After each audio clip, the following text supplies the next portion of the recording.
Bonjour mes amis, eh bien, encore la suite de l'islam est un mensonge, un gros mensonge, tout ce que vous voulez. Je tiens à préciser, je le rappelle et rappelle, que je ne tiens pas à faire ce genre de vidéo pour humilier les gens, pour les frapper, pour les dénigrer, parce que, admettant que tout ce que je disais était faux, ça se retournerait contre moi. Non, le but de ces vidéos, c'est pour montrer à quiconque veut bien le voir, veut bien l'entendre, veut bien le vérifier, que l'islam est juste un coup monté. C'est un coup monté, c'est tout. Que pareil, si le christianisme était avéré comme une religion fausse, je m'acharnerais pareil à vouloir le démonter, le détruire. Parce que j'estime que nous avons qu'une vie sur terre et nous ne sommes pas là, ici, pour perdre notre temps, soit dans une religion, soit dans une politique, soit dans toute autre chose qui pourrait nous nuire. Alors je le redis encore, bonjour, la parole d'Allah ne peut pas être changée, etc., etc. Pourquoi? Pourquoi alors cette parole d'Allah a pu être changée? Pourquoi elle n'a pu être changée? Parce qu'Allah n'est pas Dieu. Ça pourrait vous choquer. Si on a pu changer le Coran, c'est justement que ce n'est pas la parole de Dieu. Parce que la parole de Dieu, effectivement, si c'était vraiment la parole de Dieu, croyez-moi, que non seulement on n'aurait pas pu la changer, mais elle aurait été vérifiée par la science, elle aurait été vérifiée par la logique, été vérifiée par la vie de tous les jours, et donc rien ni personne n'aurait pu y faire. Vous savez ce qui s'est passé avec les hadiths et compagnie? Et pourquoi les textes n'ont pas pu être gardés? Parce que, voilà, il y a eu des personnes qui ont eu des mauvaises intentions. Pour exemple, le hadith Sali. C'est un hadith rapporté par Abdallah bin Masoud, apparemment un des compagnons les plus fidèles du prophète. Qu'est-ce qu'il nous dit? Il nous dit que Mahomet s'est fait chevaucher par des hommes noirs, grands, minces et nus, les alzoutes. En arabe comme en français, ça a le même sens. Ça veut dire soit on chevauche un cheval, soit on copule avec une femme. Alors soit d'une, Mahomet était vraiment un homosexuel, ou soit de deux, je pense qu'il ne l'était pas, mais on a voulu nuire à sa réputation. Voilà, simplement. Alors qu'on invente des histoires. Je vous le dis, l'islam, le Coran, c'est un story card. C'est juste de la story card. Aucune preuve jusqu'à présent n'a pu être apportée.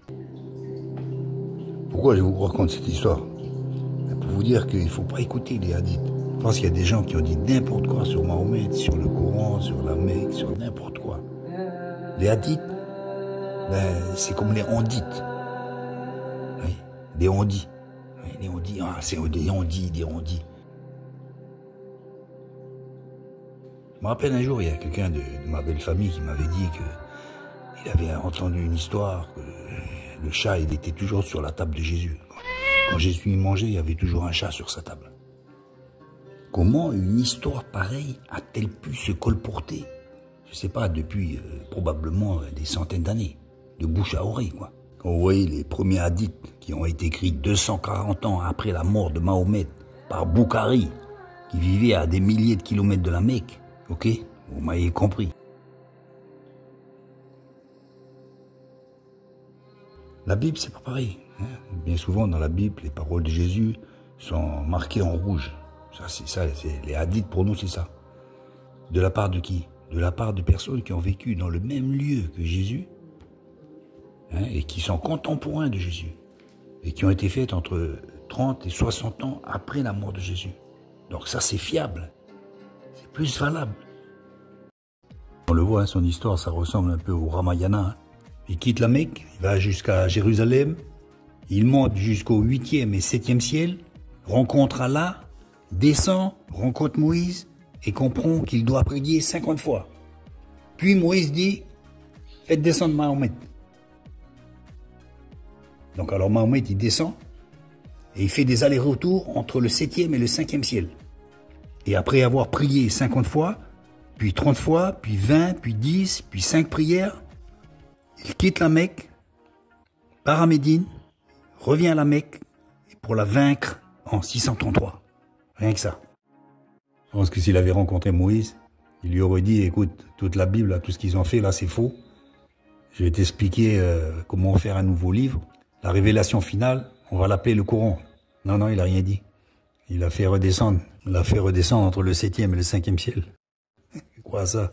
Regardez dans la Bible, il y a des histoires, disons, fantastiques, mais jamais comme ça. Ça, c'est du Ramayana. Ça, c'est des histoires à la Goldorak, quoi.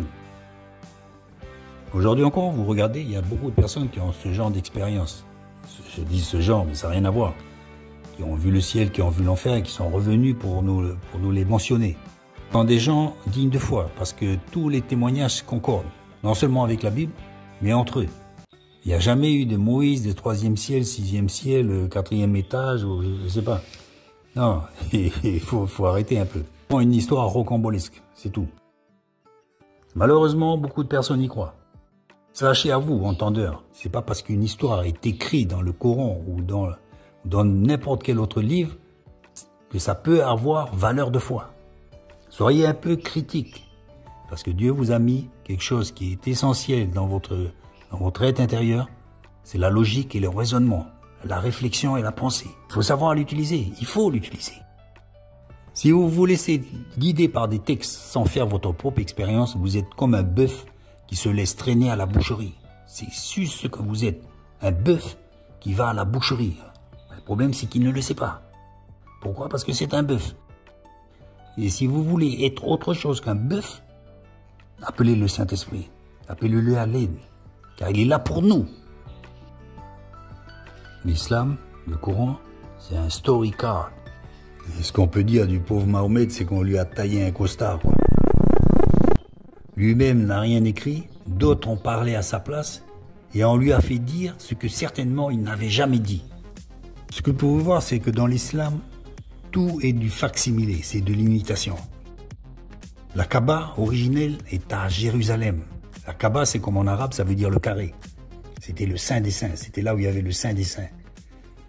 Les Juifs tournaient 7 fois dans le sens inverse d'une montre, et ça se faisait déjà à Jérusalem pour célébrer la prise de Jéricho. Presque tout est plagié dans l'islam. Regardez les allers-retours du Marwa jusqu'à Safa, d'avant en arrière, 7 fois, en souvenir d'Agar qui cherchait de l'eau. Et pourquoi Agar ne va-t-elle pas voir des voisins? Puisque les deux lieux, ces deux monuments, Marwa et Safa, ne sont distants que de quelques mètres. Vous allez à Las Vegas, et puis vous voyez la tour Eiffel. Et ce n'est pas la vraie tour Eiffel. Vous voyez des pyramides, mais ce n'est pas la pyramide. C'est du facsimilé. Le vrai Safa est à Jérusalem. C'est le Mont Scopus.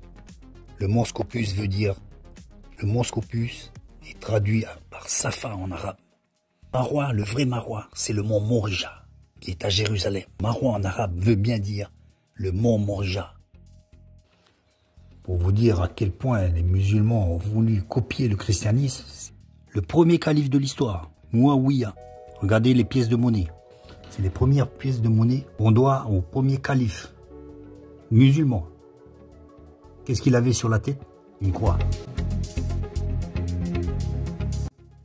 Au dos de la pièce, qu'est-ce qu'il est écrit? Mahomet, c'est-à-dire le loué. Et qui est le loué? Quand on a une croix sur la tête, qui est le loué? Ben, je vous laisse deviner, c'est Yeshua, c'est Issa. Regardez en haut à gauche, une croix.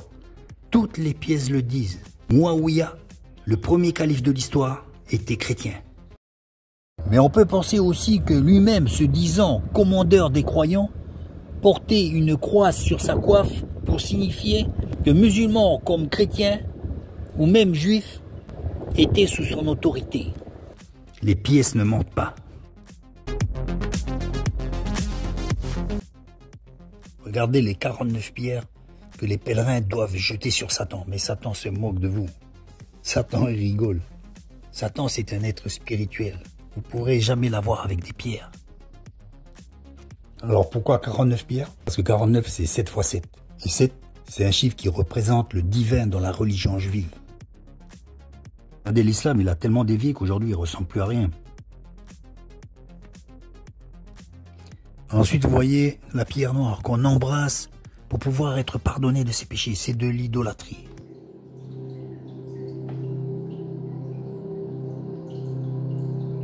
Seul Dieu peut pardonner les péchés.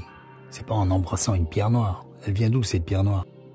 La religion de l'islam est basée sur de l'idolâtrie. Selon Forum Religion, cette pierre noire représente le vagin d'une femme. C'était une coutume pré-islamique, où les femmes se frottaient à cette pierre en espérant avoir des enfants. La religion de l'islam est basée sur de l'idolâtrie, qu'on a voulu transformer en une religion, en religion venant de Dieu. L'islam est une religion de combat, créée exprès pour contrer le christianisme. Ce n'est pas une religion de révélation, mais c'est une religion d'imitation, essayant en vain de trouver des erreurs dans la Bible pour justifier le Coran, comme la révélation finale.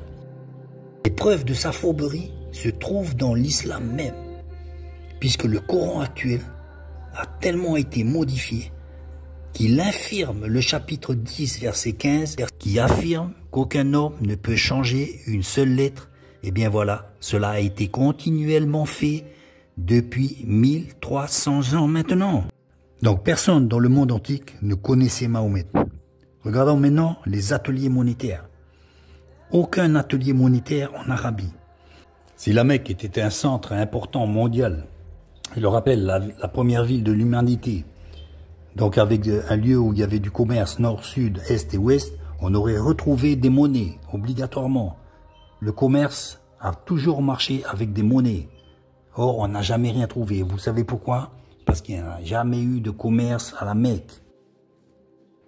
Et comme je vous le disais, les premiers temps de l'islam, c'était beaucoup la copie. Ils copiaient beaucoup sur la Torah, ils copiaient beaucoup sur Jérusalem, sur les Juifs. Donc c'est pour ça que Mouawiya avait une croix sur la tête. L'islam a commencé à copier la Torah et les évangiles, pour ensuite retransposer les lieux bibliques en Arabie, essayant de réécrire l'histoire en s'appropriant les lieux bibliques et en essayant de changer leur signification. Et il est tout simplement impossible à l'islam de survivre, la fondation étant tellement trompeuse et révélée irréelle. Le piège avec l'islam et avec toutes les religions, c'est qu'on les a héritées de nos parents. Donc on la garde en héritage. On la garde parce qu'on a confiance en nos parents. On ne pourrait pas penser un seul instant que nos parents auraient pu nous donner quelque chose de mauvais. Parce qu'eux-mêmes, eux aussi, nos parents, ont été trompés. Si maintenant je vais vous présenter les plus anciens manuscrits du Coran. Les manuscrits Topkapi de Turquie, le Samarkand d'Ouzbékistan, qui se trouve à Londres, le Sanaa du Yémen, le Petropolitanus de Paris, Al-Husseini du Caire et le Mayhill de Londres. Aucun de ces manuscrits n'est du 7e siècle. Tous ces documents sont du 8e, 9e et 10e siècle. Et aucun n'est identique. Plus, aucun de ces manuscrits ne correspond au Coran que nous avons aujourd'hui. Maintenant, regardons de plus près le manuscrit du Coran du Yémen, celui de Sanaa. Plusieurs couches de texte ont été rajoutées, modifiées. Ce que nous voyons de ce texte, c'est que ce sont des écrits datés de 390 à 550 après Jésus-Christ, donc avant Mahomet. Et ce que nous avons pu découvrir, c'est que derrière toutes ces couches successives qui ont tenté de masquer les premiers écrits, se trouvaient en fait des fragments d'évangiles. Voilà ce que c'est l'islam, une tentative d'usurpation. En 1970, un théologien allemand protestant avait remarqué qu'il y avait de belles poésies dans le Coran, mais que ça ressemblait étrangement à ce qu'il connaissait déjà. Donc il a juste enlevé les points voyelles et les a remplacés par des points voyelles syriaques et nabatéens. Et qu'est-ce qu'il a découvert? Qu'en fait ces belles poésies du Coran étaient des hymnes chrétiens chantés par des chrétiens en l'honneur de Jésus-Christ. Pour avoir découvert cela, Günther Löhling a été banni de son université pendant 30 ans et vivait de l'aide sociale. Le plan de Dieu est de ramener tous ces musulmans à la maison. Je rappelle que jadis la péninsule arabique avait reçu la révélation de l'Évangile et que subsistent quelques traces de ce modeste passé. Ce que Dieu veut, ce ne sont pas des bâtiments de pierre, mais il veut habiter dans des bâtiments de chair. Il veut résider dans notre esprit. Dieu ne nous demandera jamais de venir à une religion, de pratiquer une religion. Car à partir du moment où vous pratiquez une religion, vous n'êtes plus dans l'esprit, mais dans la tradition, la coutume, les écrits et les lois, qui tous viennent d'hommes. Dieu est esprit, et il veut qu'on le cherche et qu'on l'adore en esprit. La meilleure preuve, c'est que nous avons une conscience. Notre conscience est de l'esprit. Et Dieu nous parle au travers de notre conscience. Quand vous viendrez à la Bible, vous ne viendrez pas au christianisme. Parce que le christianisme ne peut pas revendiquer la Bible. La Bible est un livre inspiré de Dieu. Et la seule religion valable est notre relation personnelle avec Jésus, qu'il a donné comme sauveur, comme unique sauveur pour l'humanité. Donc la vraie religion, c'est notre relation personnelle avec Jésus-Christ. C'est lui le dernier messager. C'est lui qui a tout accompli. Tout est accompli, a dit Jésus sur la croix. Et tout ça, il l'a fait pour nous, pour que nous soyons libres. Car Dieu, le vrai Dieu, est un Dieu de liberté. Et il nous demande de venir à lui en toute liberté.